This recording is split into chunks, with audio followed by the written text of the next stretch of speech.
Bonjour Florent Philippot. Bonjour. Vous êtes le président, le fondateur des Patriotes, ce mouvement politique, ce parti politique, et vous êtes à la tête d'une des 33 listes officiellement en course pour les élections européennes. Vous avez fusionné en fait avec une liste potentielle de Gilets jaunes. Pourquoi ? Oui, j'ai fusionné avec la liste Jaunes et Citoyens, qui est menée par Jean-François Barnaba. Alors c'était une liste de Gilets jaunes qui, pour certains, intègre donc la liste commune, Ensemble, Patriotes et Gilets jaunes. Pourquoi ? Parce que moi, dès le départ, j'ai été en soutien du mouvement. Dès le départ, je me suis retrouvé sur plusieurs revendications que je défendais déjà, le RIC dans la charte des Patriotes en 2017. Le référendum d'initiative citoyenne. Oui, tout à fait, la démocratie directe. L'idée d'une augmentation des salaires, l'idée de rétablir la justice fiscale pour les classes moyennes qui sont quand même accablées. Ça ne fait pas un peu union des faibles ? Je veux dire, vous n'avez pas, on en reparlera dans les sondages, pour l'instant percé, c'est le moins qu'on puisse dire. Les jaunes ont des difficultés à constituer leur liste. On a vu deux listes parfois un peu baroque, être constitué, tout ça, c'est pas l'union des faibles ? Non, je pense qu'être fort aujourd'hui, c'est être du côté du peuple, voilà, tout simplement. Et honnêtement, nous avons appelé notre liste, vous savez, Ensemble, Patriotes et Gilets jaunes, pour la France, sortons de l'Union européenne. Et quand je dis être du côté du peuple, c'est de ne pas lui mentir. Voilà. Si on tourne en rond dans le débat politique français depuis maintenant, je crois, plusieurs années, mais même plusieurs décennies, qu'on élit des présidents de toute tendance politique, confondus, gauche, droite, M. Macron qui mélange un peu les deux, et qu'on a toujours la même politique et les mêmes désillusions et les mêmes tromperies, c'est que nous appartenons à un système qui nous a pris notre souveraineté, c'est-à-dire bien le volant, la pédale, l'accélérateur, le moteur. Tout ça, c'est l'Europe. C'est-à-dire c'est notre appartenance à un système qui gère notre monnaie, qui gère nos frontières commerciales, nos frontières migratoires, qui gère notre budget, qui gère nos lois, qui gère de plus en plus nos politiques. On va parler du programme de Florent Philippot. C'est pour ça que vous disiez les faibles. Non, je crois que être sur la vérité, on ne peut s'en sortir qu'en quittant ce système-là. Au contraire, c'est être fort. Quant aux sondages, ils sont en progression récemment. Nous sommes passés hier soir à 2,5%. Vous me direz, ça n'est pas grand-chose. Quand on est le plus jeune mouvement politique de France, ça n'est pas rien. Et quand on s'approche de la limite des 3% à partir de laquelle on est remboursé dans une campagne, évidemment, et ça n'est pas rien. 5 pour être élu. Et bientôt 5 pour être élu.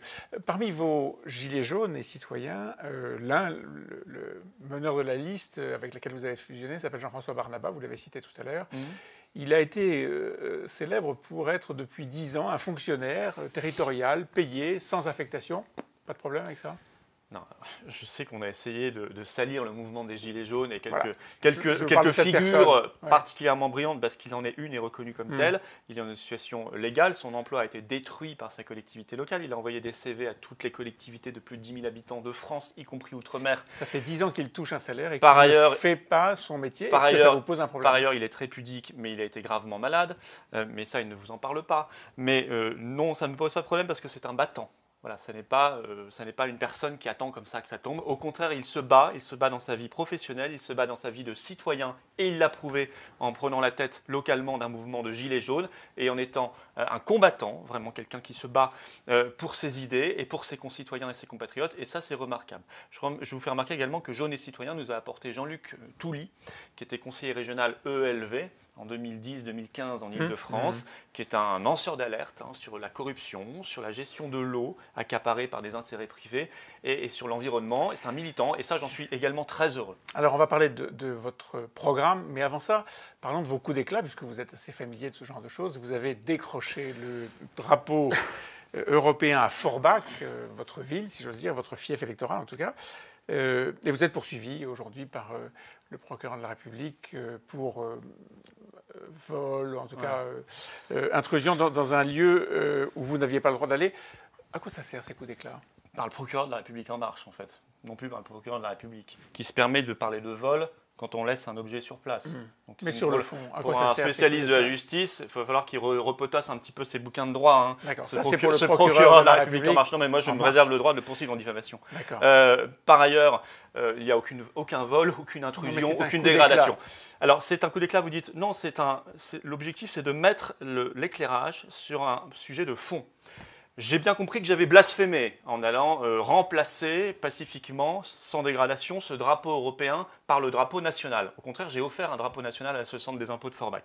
J'ai blasphémé parce que j'ai touché au symbole de l'oligarchie, qui est ce truc, cette bannière étoilée, qui était dans le traité européen de 2005, rejeté par les Français par référendum. Donc normalement, il ne devrait même plus être sur les édifices de nos bâtiments publics, puisqu'il a été rejeté par les Français. Et surtout pas un 1er mai, qui est un jour de fête nationale, où il n'aurait rien à faire si on en suit les textes, sur un bâtiment public. Mais je l'ai fait par ailleurs sur un centre des impôts de manière très concrète. Pourquoi? Parce que je veux attirer l'accent sur quelque chose de très important. Chaque année, les Français payent des impôts de plus en plus lourds et de plus en plus injustes. Et il faut qu'ils sachent qu'il y a 10 milliards d'euros de ces impôts qui partent en pure perte à l'Union européenne. Ce n'est pas ce que nous donnons 10 milliards, nous en donnons 24, mais nous en récupérons environ 14. Donc 24 moins 14, vous avez fait le compte avec 10. Moi, ça fait 10. Y a aucun doute là-dessus. En 2020, ça va passer à 11. Alors, vous voyez, quand on cherche des économies, quand on dit il n'y a rien pour nos retraités, il n'y a rien pour les maternités, pour les gendarmeries, il n'y a rien pour les gares, il n'y a rien pour les hôpitaux, il n'y a rien pour les gens qui s'en sortent plus, nos SDF, alors qu'on gâche 10 à 11 et bientôt 12 milliards d'euros par an pour rien, ça mérite de mettre l'accent là-dessus dans cette campagne. Ça, c'est le fond de la campagne, mais encore une fois, est-ce que ce coup d'éclat, vous dites, c'était pour mettre le projecteur? Pardon, mais le projecteur, peut-être il a été trop aveuglant, mais on n'a pas vu le fond de ce que vous vouliez défendre. On a vu juste, pardon, mais un coup d'éclat, un truc médiatique, non? Ceux qui ne veulent pas voir verront jamais rien. Mais ceux qui viennent de m'écouter et qui réfléchissent à cela, sachant que ça fait à peu près quasiment 150 euros par Français par an, ce que je viens de dire, et ceux qui réfléchissent par ailleurs à la trahison, parce que ça met l'accent sur la trahison du vote de 2005, puisque c'était dans le traité rejeté par référendum, qu'ensuite on a fait passer par le Parlement, ça s'appelle le traité de Lisbonne, je peux vous assurer qu'ils vont réfléchir au fond, et ils vont se dire, alors ce truc, on y reste ou on en sort? Parmi les dépenses... L'Europe, on s'y soumet ou on la quitte? Moi, je dis quittons-la rapidement. Parmi les dépenses importantes européennes, il y a la machinerie européenne, Bruxelles, Strasbourg, le Parlement européen. Vous êtes député sortant. Vous n'êtes d'ailleurs pas parmi les mieux classés. Vous êtes même probablement celui, en tout cas semble-t-il, selon certains classements, le plus absent de tous les députés français. Non, c'est faux. Je ne sais pas si c'est vrai. En tout cas, vous êtes très absent, ça c'est sûr. Mais non, 75% des votes, j'étais là. Oui, ça fait 25% d'absence. 75% des votes. Oui, quand on a les responsabilités qui sont les miennes. Et pas de travail en commission. Pour d'autres Français ou d'autres eurodéputés, c'est tout à fait différent. Et pas de travail en commission. Mais alors, je vais vous expliquer le travail parlementaire européen. Vous pouvez avoir des gratte-papiers qui viennent gratter une signature, ça marche comme ça, qui viennent pour signer. Alors ça va leur augmenter leur stade de présence. Ils partent 2 minutes après. Ils ont touché les 320 euros. En tout cas, vous ne venez pas.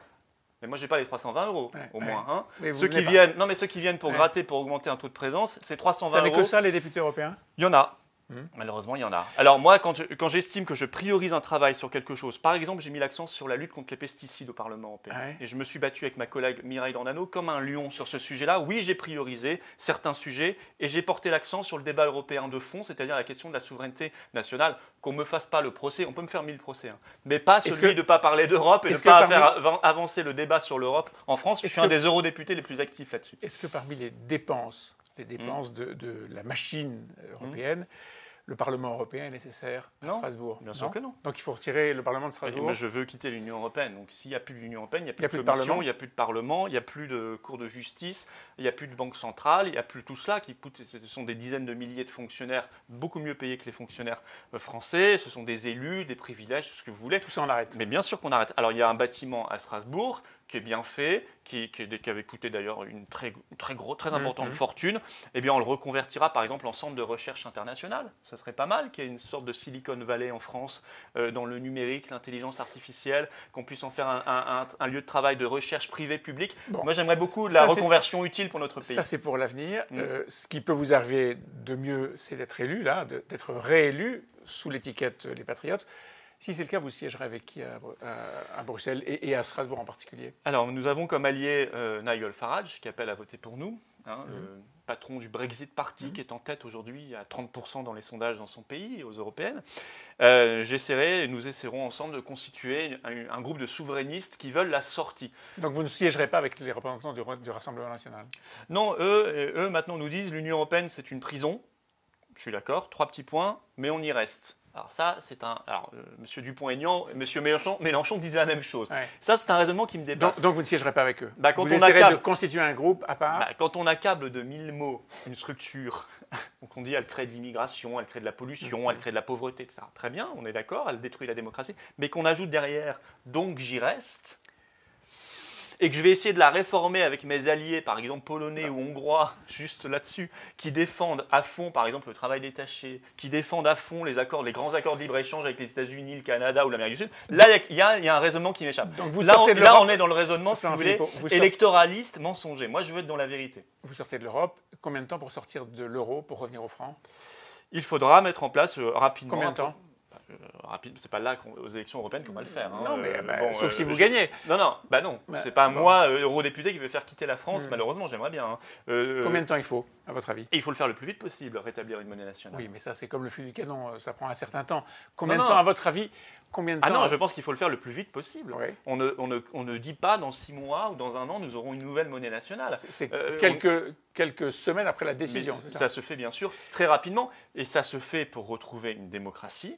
Parce que c'est un acte d'indépendance que de créer sa monnaie. Il n'y a pas de démocratie sans gestion de sa monnaie, des flux bancaires et monétaires. Et il n'y a pas d'économie compétitive avec l'euro qui nous étouffe et qui nous désindustrialise à vitesse grand V. Voilà le programme. Donc sortie de l'Europe, sortie du franc.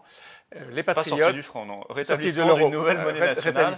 Sortie donc aussi de Schengen. Et rétablissement, si vous voulez, d'une puissance publique qui apporte de la prospérité, de la protection et une vraie démocratie, parce que nous souffrons de l'absence de démocratie dans notre pays. La liste patriotes et gilets jaunes ensemble pour la sortie de l'Europe. Merci Florian Philippot. Merci à vous.